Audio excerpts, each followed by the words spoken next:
Di Jakarta, pekan kemarin pun hujan sebentar sudah sempat sebabkan banyak kawasan kebanjiran. Merendam permukiman dan jalan, banjir juga mengendala banyak aktivitas. Jakarta kebanjiran di Bogor. Hujan deras yang mengguyur Jakarta sejak awal pekan berimbas pada banjir di berbagai wilayah. Bukan hanya permukiman, namun jalan-jalan utama ibu kota juga tergenang.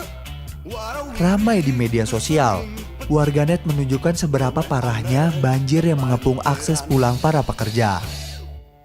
Untuk aku pribadi ya, itu mengganggu banget ya karena jadi kayak yang pertama transportasi mati. Terus habis itu temen aku sampai pengen berobat jadi terhalang gara-gara si banjirnya itu. Aku berangkat pulang ke Cikarang atau Jakarta, itu pas lagi banjir memang sulit sih. Aku takutnya tuh makin banyak kejadian-kejadian yang gak diinginkan ya, karena kan kita nggak tahu ya jalan gede gitu kan. Kalau sebagai pengojek itu sebenarnya berdampaknya parah banget karena ngebles banget jauh, ngambilnya jauh banget. Udah gitu, wah kacau banget dah. Imbas banjir berbagai kerugian dialami warga Jakarta. Selain waktu tempuh perjalanan yang melonjak, potensi kerusakan kendaraan akibat nekat menerjang banjir juga mengintai. Pemprov Jakarta menyebut banjir terjadi akibat cuaca ekstrim yang melanda. Sungai Ciliwung yang memang berhulunya ada di Bogor.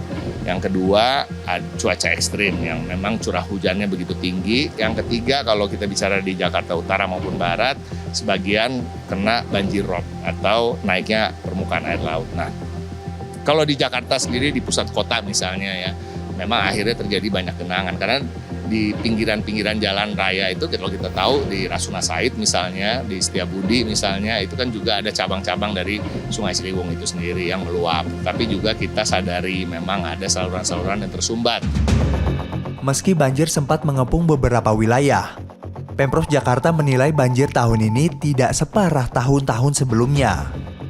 Setiap tahun atau beberapa tahun sekali selalu terjadi banjir-banjir seperti ini. Ya, bahkan di tahun-tahun sebelumnya kita tahu indikatornya adalah dari tempat-tempat pengungsian yang biasanya berjalan mengungsi itu lebih dari 1 malam. Nah, kalau sekarang ini alhamdulillah dalam 2 malam terakhir, kalaupun ada tempat pengungsian itu mengungsinya hanya beberapa jam, kemudian pada subuh ketika air sudah surut kembali ke rumah masing-masing.